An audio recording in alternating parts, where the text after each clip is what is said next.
Mask एवं साबुन वितरण के साथ पूर्व उप प्रमुख ने जाना क्षेत्र के समस्याओं का हाल। कोरोना संक्रमण से बचाव के लिए लगातार मास्क और साबुन वितरण के साथ साथ जागरूकता चलाने के क्रम में रविवार को बहादुरपुर के पूर्व उप प्रमुख देव कुमार झा ने बहादुरपुर के देकुली पंचायत का भ्रमण किया।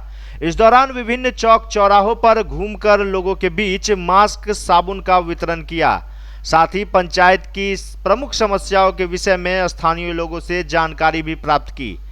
इस संबंध में जानकारी देते हुए श्री झा ने बताया कि कोरोना से बचाव के लिए लगातार बहादुरपुर विधानसभा क्षेत्र में मास्क एवं साबुन का वितरण कर रहे हैं। इसी क्रम में आज वो देकुली में लगभग 400 परिवारों के बीच मास्क और साबुन का वितरण किए हैं। साथ ही लोगों से विधानसभा चुनाव में उतरने की अनुमति भी मांग रहे हैं और इस मुद्दे पर और कई एजेंडे पर शामिल कर लोगों से राय भी मांगी है। लोगों ने प्रमुख रूप से मिडिल स्कूल को हाई स्कूल में अपग्रेड करने, स्टेट बोर्डिंग को चालू कराने, जल निकासी एवं कचरा सफाई का अस्थायी निदान का मुद्दा उठाने सहित कई बातों पर चर्चा भी की।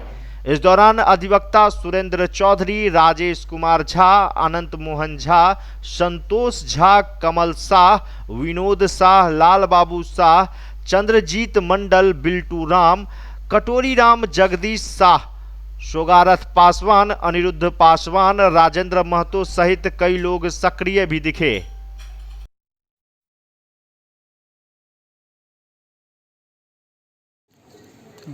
मैं देव कुमार झा, पूर्व प्रमुख बहादुरपुर। मैं विगत लॉकडाउन की जो पहली प्रक्रिया मार्च में शुरू हुई थी, उसके बाद मैं मास्क और साबुन वितरण कार्यक्रम पूरे विधानसभा बहादुरपुर में किया और विभिन्न पंचायतों में जनताओं की मुद्दा जानने का प्रयास किया।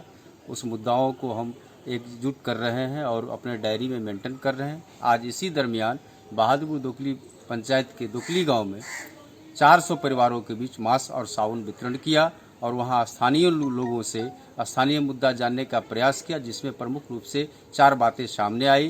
पहली बात, जो मध्य विद्यालय दोकली है उसको अपग्रेड करके हाई स्कूल बनाया जाए। जो बच्चियां बाहर जाके नहीं पढ़ पाती है, शिक्षा का स्तर बढ़ेगा और बच्चियां भी वहां पढ़ेगी।